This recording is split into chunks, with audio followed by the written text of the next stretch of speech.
Hello, আসসালামু আলাইকুম everyone. সবাই কেমন আছেন? সবাইকে লাইফস্টাইলে স্বাগত।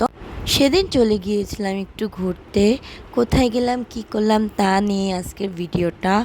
আমি ছোটোকালে অনেকবারই গিয়েছিলাম লালবাগ কেল্লায়, বাট আমার ছেলে মেয়ে দুইজনই এখন পর্যন্ত লালবাগ কেল্লায় আসেনি। তাই তাদের অনেক আবদার ছিল লালবাগ কেল্লায় আসার। তাদের আবদার পূরণ করতে আমরা চলে আসলাম। আমাদের রিক্সাটা একটু তাড়াতাড়ি চলে এসেছে, ফায়জাদের জন্য ওয়েট করছিলাম। তারপর আসার পর আমরা টিকিট কাটি। এখানে 1 থেকে 5 বছর পর্যন্ত এন্ট্রি ফি লাগে না, 7 বছর থেকে এন্ট্রি ফি লাগে। তাদের হলো 20 টাকা করে, আর বড়দের জন্য হচ্ছে 30 টাকা করে। তো আমরা টিকিট কেটে সবার অনেক পিপাসা লেগেছিল, তাই বাচ্চাদের জন্য আব্বু আনতে গিয়েছিল কটন ক্যান্ডি। আর এখানে আমরা সবাই শরবত খাওয়ার জন্য দাঁড়িয়ে পড়লাম। এখানে গ্যান্ডারির রস বিক্রি হচ্ছিল। বাচ্চারা দেখেন কটন ক্যান্ডি পেয়ে কত খুশি। যেহেতু আমি গ্যান্ডারির রস খাই না, তাই তারাই খাচ্ছিল, আমি দাঁড়িয়ে দাঁড়িয়ে তাদের ভিডিও নিচ্ছিলাম। তারপর খাওয়া দাওয়া শেষ করে এখন আমরা লালবাগ কেল্লায় প্রবেশ করি। এই তো লালবাগ কেল্লায় আমরা চলে আসলাম। আমার কাছে লালবাগ কেল্লা খুবই ভালো লাগে। যেহেতু আমার ছেলে মেয়ে আগে কখনো আসেনি, তারাও আজকে এসে খুব এনজয় করেছে। তারপরেই তো হেঁটে হেঁটে এখন পুরো লালবাগ কেল্লাটা দেখার পালা। তো চলেন আপনাদের সাথে করে নিয়ে ঘুরে বেড়াই একসাথে। এই তো দেখতেই পাচ্ছেন কি সুন্দর। আসার সাথে সাথে চোখে পড়লো এই সুন্দর ফুলগুলো। আমার তো ফুল খুব পছন্দ, সাথে সোহাগ খুব পছন্দ করে ফুল, সাথে সুফেনও খুব পছন্দ করে। তারা খুব এনজয় করেছে এখানে এসে। এই তো বাবার সাথে হাঁটাহাঁটি করছে, পুরো লালবাগ কেল্লাটা ঘুরে দেখছিল। আমার কাছে এখানে এসে খুব ভালো লেগেছে। তারপর এই তো সোহা বলছিল আসেন আপনাদেরকে ঘুরে দেখাই, আর কার্টুন ক্যান্ডি খাচ্ছিল। তারপর আমরা হেঁটে হেঁটে এখন পুরো লালবাগ কেল্লাটা ঘুরে দেখব।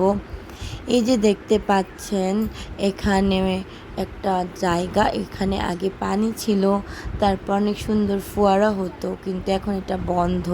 বেশ কিছুক্ষণ হাঁটার পর আমাদের চোখে এই মাঠটা পড়ে। এই মাঠে আগে পানি ছিল, এখন নাকি পানিগুলো শুকিয়ে মাঠ হয়ে গিয়েছে।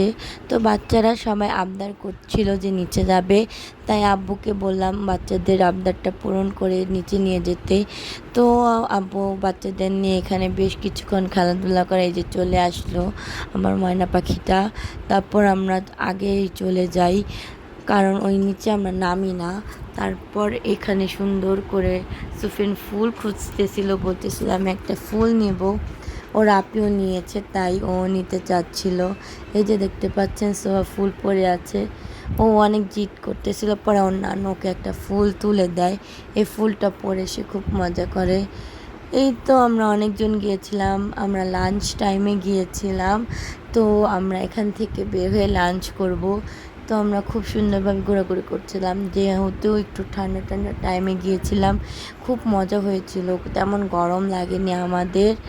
তারপর আর কি ঘুরে ফিরে দেখছিলাম পুরো লালবাগ কেল্লাটা, আমার কাছে খুব ভালো লেগেছে। তারপর এই তো এখানে কিছুক্ষণ বসে ভিডিও করছিলাম, একটু রিল্যাক্স টাইম পার করছিলাম। অনেক হাঁটাহাঁটির পর একটু বসেছিলাম এই পাশটায়। তারপর আবার হাঁটাহাঁটি করতে করতে এই বাড়িটাতে চলে আসলাম। আগে এখানে দোতলাতে যাওয়া যেত, বাট এখন কেন জানি বন্ধ করে রেখেছে।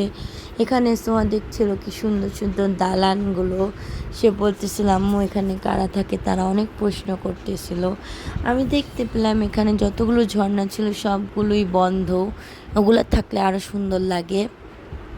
পুরো লালবাগ কেল্লাটা ভিডিও দেখালে অনেক বড় হয়ে যাবে, তাই আমি কিছু কিছু ক্লিপ এখানে অ্যাড করেছি। তারপর হাঁটাহাঁটি শেষে আমরা এখন উপর থেকে লালবাগ কেল্লাটা দেখব। এই তো দেখেন অর্ধেক ওঠার পর তারা অনেক হেঁটেছে, তাই টায়ার্ড হয়ে গিয়েছে, একটু বসে বিশ্রাম নিল। মাশাল্লাহ মাশাল্লাহ, উপর থেকে লালবাগ কেল্লাটা দেখতে খুবই সুন্দর লাগছিল। আমরা অনেকক্ষণ এখানে ওয়েট করি, দেখি, অনেক বাতাস লাগতেছিল এখানে। এই প্রাচীন বাড়িগুলো দেখছিলাম, খুব পুরনো আগেরকার দিনের বাড়ি ঘরগুলো। আমার কাছে পার্সোনালি খুব ভাল লাগে। আর আমি দেখলাম আমার ছেলে মেয়েও খুব এনজয় করেছে লালবাগ কেল্লায় এসে। ওরা অনেক মজা পেয়েছে, প্রথম টাইম এসে অনেক দৌড়াদৌড়ি করেছে। আর এই যে এখানে ঢুকে ঢুকে পুরানো বাড়িঘরগুলো দেখছিল। সবাই টায়ার্ড হয়ে গিয়েছে, তাই একটু কোক খাচ্ছিল। এই ফ্লাওয়ার টান দিয়ে একটু ভিডিও করছিলাম, আর উপর থেকে লালবাগ কেল্লাটা এনজয় করছিলাম আমরা সবাই। আপনারা সবাই ফ্যামিলির সাথে লালবাগ কেল্লায় খুব ভালো একটা টাইম স্পেন্ড করতে পারবেন। বাচ্চাদের জন্য এটা খুব সুন্দর একটা প্লেস, অনেক ঘোরাঘুরি করা যায়, দৌড়াদৌড়ি করতে পারে বাচ্চারা, তাই ওদের কাছেও ভালো লাগে। উপর থেকে দেখেন কি সুন্দর লাগছে লালবাগ কেল্লাটা। আমার তো খুব ভালো লেগেছে, আপনাদের কেমন লেগেছে জানাবেন। এখন চলে যাওয়ার পালা, আমাদের সবার অনেক ক্ষুধা লেগে যায়, কারণ আমরা দুপুরে লাঞ্চ করিনি। তো এখন এখান থেকে বের হয়ে আমরা খাবো। ভিডিওটা কেমন হলো কমেন্টে জানাবেন। সবাই আমার জন্য আর আমার ফ্যামিলির জন্য দোয়া করবেন। আজকে এই পর্যন্তই। সবাই সুস্থ থাকবেন, ভালো থাকবেন। আল্লাহ হাফেজ।